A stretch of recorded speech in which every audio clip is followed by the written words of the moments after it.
मित्रों, अगर आप 50 से 70 साल की उम्र में हैं तो आपको अवश्य प्रोस्टेट की इशू हो रही है। मिसाल के तौर पे यूरिन खुल के ना आना, यूरिन रुक रुक के आना, यूरिन पूरा खाली ना होना, पेशाब बार बार जाना, रात को बार बार उठना, और आप उस young age late 40s 50s 60s में हैं। अवश्य यूरिनरी प्रॉब्लम उस समय बहुत बाधा देती है।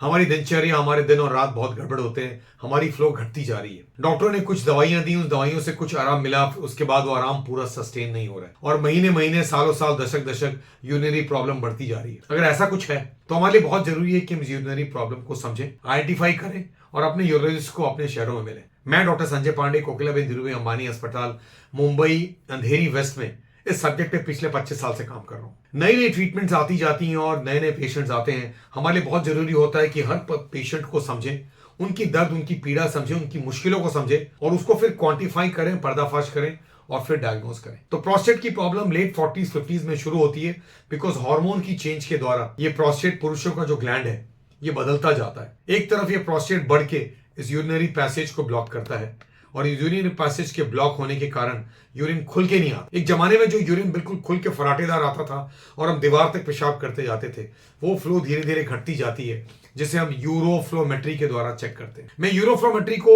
ब्लैडर की ईसीजी कहता हूं।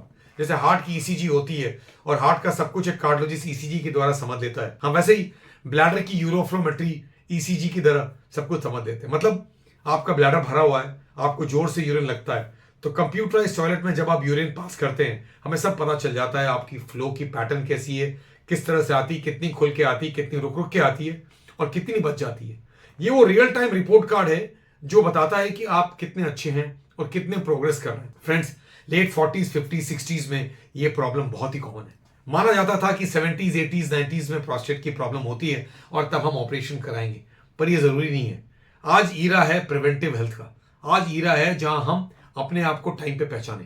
तो हेल्थ चेकअप के द्वारा या अलग अलग तरीकों से हम अपनी कंप्लेंट्स के द्वारा अपने यूरोलॉजिस्ट को अपने शहरों में, अपने लोकेशंस में मिलते हैं, तो उनको बताते हैं हमारी यूरिन की पीड़ा क्या है। हमारी यूरिन खुल के नहीं आ रहा है, बहुत जोर लगाना पड़ रहा है, पूरा खाली नहीं होता है और फिर भी हमें लगता है कि ये प्रोग्रेस होता जा रहा है, हमारी दवाइयां काम नहीं आ रही हैं, हम अपनी दवाइयों को चेंज करेंगे।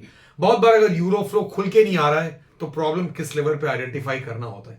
और जब हम प्रोस्टेट की ऑब्स्ट्रक्शन को आइडेंटिफाई करते हैं तो आज के जमाने में वो ट्रीटमेंट है जो बहुत से यंगस्टर्स को हम दे पा रहे हैं। एक तरफ दवाइयों की पूरी कोशिश रहती है और महीने महीने हम ऑब्जर्व करते हैं, सालों साल ऑब्जर्व, पर अगर दवाइयों से आपको फायदा नहीं हो रहा है और आपके यूरोलॉजिस्ट देखते हैं कि फ्लो खुल के नहीं आ रहा है, पूरा खाली नहीं होता और हम कंफर्टेबल नहीं है, हमें कंफर्टेबल होना है, हमें वापस वो होना है जिसमें हम अपने आप को रीजनरेट करें, रीइनकार्नेट करें और अपनी फ्लो को अच्छा बनाएं, और अगर वो हो नहीं पा रहा है तो आज यंग लोगों के लिए बहुत ही नई और बहुत ही एस्टैब्लिश थेरेपी है। 14 साल पहले अमेरिका में यूरोलिफ्ट एक मिनिमल इन्वेजिव सर्जिकल ट्रीटमेंट की तरफ से उभरा था। आज भारत में पिछले 4-5 सालों से, जब से यूरोलिफ्ट का प्रकोप आया है, हम बहुत से यंग पेशेंट्स को ठीक कर पा रहे हैं, उनको क्योर कर पा रहे हैं, उनकी रुकावट को टाइम पे ट्रीट कर पा रहे हैं।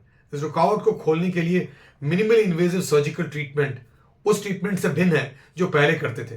पहले क्या होता था, हम TURP करते थे और प्रोस्टेट को अंदर से निकाल लेते। जैसे आप नारियल खाते हैं तो अंदर का पूरा खा लेते हैं और बाहर का छिलका छोड़ देते हैं, इसे हम TURP कहते हैं। अंदर से ही प्रोस्टेट को खाली कर लिया, यूरिन खुल के आती। उसके अपने ही साइड इफेक्ट होते थे और यंग लोगों में सेक्सुअल साइड इफेक्ट, इजैकुलेशन की साइड इफेक्ट, इरेक्शन की साइड इफेक्ट देखी जाती है। तो बहुत से यंग लोग इसे प्रेफर नहीं करते थे। होलेप या holmium laser enucleation of prostate भी इस तरह की साइड इफेक्ट लेके आता है, जहां पे एक बड़ी इंस्ट्रूमेंट के द्वारा हम घुस के ये सब चीजों को खोलते हैं। आज मिनिमल इन्वेजिव सर्जिकल ट्रीटमेंट यूरोलिफ्ट के द्वारा हम उन स्टेपल्स या उन क्लिप से 12, 15, 17 मिनटों में उन 4 क्लिप्स के द्वारा प्रोस्टेट को खोल देते हैं।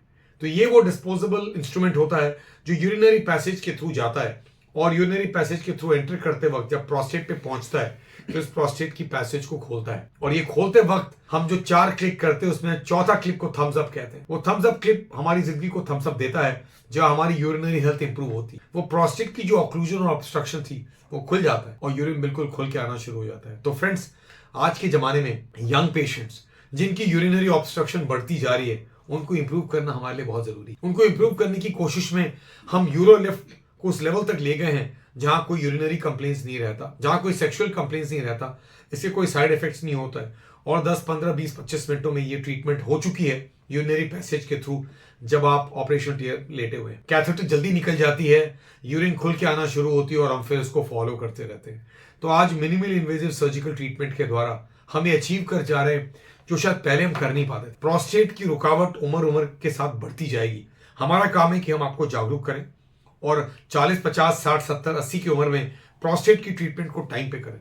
तो इसके लिए हेल्थ चेकअप करना, अपने डॉक्टर्स को कंप्लेन करना, अगर प्रॉब्लम बढ़ रही है तो टाइम पे ट्रीट कराना और अपने ब्लैडर को एक्सेसिव कॉन्ट्रैक्शन करके फेल न करने देना, ये सब प्रोस्टेट ट्रीटमेंट की टाइमली ट्रीटमेंट से ही होता है। मैं डॉक्टर संजय पांडे, कोकिलाबेन धीरूभाई अंबानी अस्पताल से इस प्लेटफॉर्म से यूं समझाना चाहता हूं कि हम इसे अगले लेवल को ले जा सकते हैं। वो ट्रीटमेंट पूरा आपके हाथों में है। अपनी हेल्थ चेकअप के द्वारा, अपने कंप्लेंट्स के द्वारा, अपनी आईपीएसएस सिम्टम स्कोर के द्वारा, आज मिनिमल इन्वेजिव सर्जिकल ट्रीटमेंट के द्वारा आप उस प्रॉब्लम से अपने आप को रहित पाते हैं। धन्यवाद।